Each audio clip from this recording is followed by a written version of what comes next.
Welcome to Outside the Box. I'm your host, Margot. You're tuned into episode 11, and this is the mysterious dark side of the moon.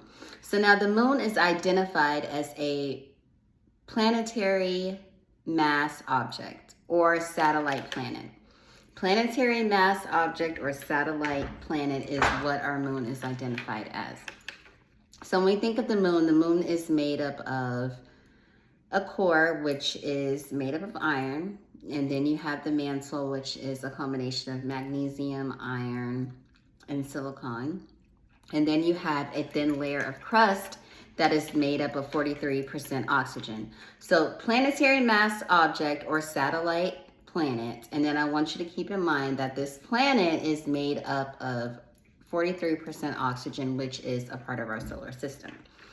So now what if I was to tell you that besides brightening our skies and the crescent moons and the full moons, and then you have super moons, which are a rare phenomenon. I've got to see them a couple of times. It seems as if the moon is like a few feet away, that the moon is reachable, that you can almost walk to it and touch it, but that's not the case. That's just the phenomenon of the supermoon. But what if I told you there was a even more mysterious side to the moon, or someone call it a dark side to the moon? So the ancient Greeks, which are called the Arcadians, they claim that what we are taught, which is that the moon is made up of Mars and Earth. It's a combination, it's a composite planet of those two planets, and then we got the moon.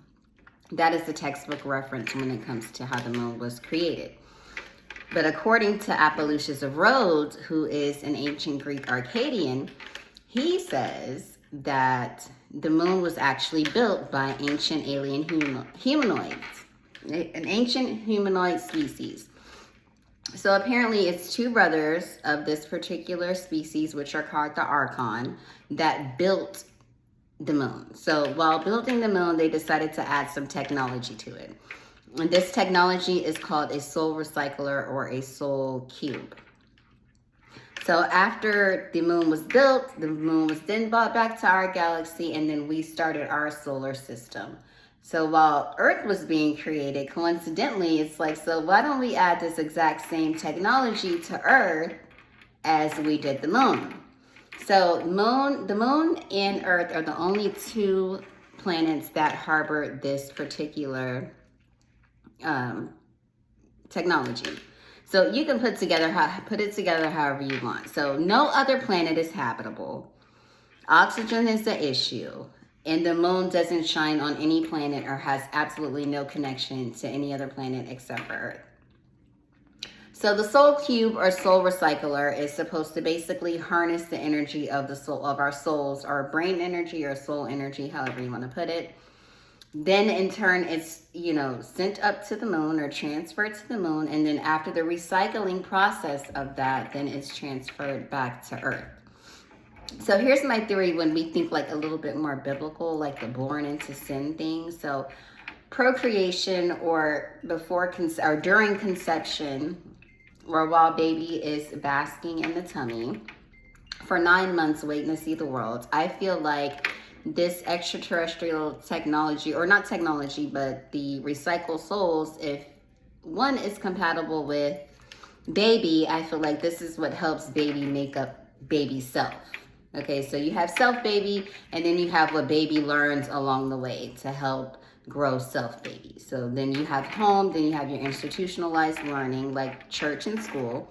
These all home, church, and school makes up like the majority of baby's life, right? So baby learns whatever from these particular places, and then that helps baby grow into the adult that baby is going to be with the help of forced reincarnation, which would be from the soul cube or soul recycler. So now, when we think of the moon, again, it's made up of different things. So we have oxygen, we have iron, we have magnesium, and we have 20% silicon. So when we think about silicon, pure silicon is like a semiconductor, which in turn makes what? Chips. And chips go on our cell phones, they go on our cameras, they go on our whatever smart devices or devices that we use. Technology has a chip or a semiconductor. So now, both Earth and the moon have these devices. So I feel like even from Earth, we're able to manipulate what goes on or how the moon rotates or however. And we'll get into that in a minute because we definitely need a moon to help develop and keep humanity alive. So the moon, the impact that the moon has on the Earth is very sufficient. Like we need the moon. Okay, so the moon helps keep the Earth at an axle or the axle at a tilt. That way it won't cause any major climate shifts, which in turn probably cause major disasters, so on and so forth. And the gravity of the moon helps to slow down the rotation of Earth. So that way we get the length that we have in our days, and it's a ripple effect. And then the seasons and the days and the year and pretty much the calendar. So by the gravity slowing down the rotation of Earth helps us with our daily lives and seasons and so on and so forth. So now if you think about it, if let's just say I'm going to use Mars as an example because not my last video, but if you check out one of my previous videos, which is on the Nomo and the Nomali, the water people, and I touch on the ancient lake bed that was found on Mars. I think it was like last year or something, but I think it might be like solidified. But I think that planetary mass object or a satellite planet it's kind of a clue. It's like, okay, so maybe if Mars had like this supporting device, which would be a moon, to help Mars to be habitable, which would be in turn planetary mass object. So this object is like a supporting object for, I'm just going to use Mars as an example, or any other planet that we might be trying to, make habitable. That way we won't have to worry about overpopulation maybe one day because Mars might be habitable.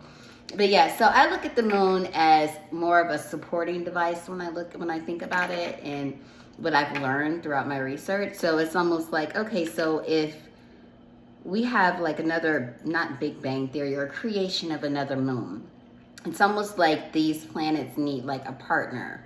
So the moon would be the supporting partner for Mars because not only does it help the climate and it helps with our days in the year and seasons, and in turn that's like what for crops and everything else that we need to survive, right? So the moon, like I said, is very important. But if we get the moon going, connected to Mars how it should be, we might be able to generate water just as what the moon does for the Earth. It causes tidal locks, which generates or circulates the water and nutrients throughout the Earth. So then it would begin to kind of like start that engine on Mars, get the water going, and then the oxygen flows, so on and so forth. So our moon apparently is harvesting souls or harvesting energy. So I think a fun fact or conspiracy theory, or maybe a conspiracy fact, is that our very, very extremely rare blood moons might just be some sort of symbolism for the forced reincarnation or the soul recycle or soul cube, letting us know, yes, there is something definitely there. But I'd like you guys to like and subscribe my video. Thank you for watching. This is episode 11, The Mysterious Dark Side of the Moon. I hope everything that I said has been informative to you guys. And like I said, one more time, please like and subscribe. And I'd like to thank you for tuning in. I'm your host, Margot. Once again, I'd like for you to stay safe and informed.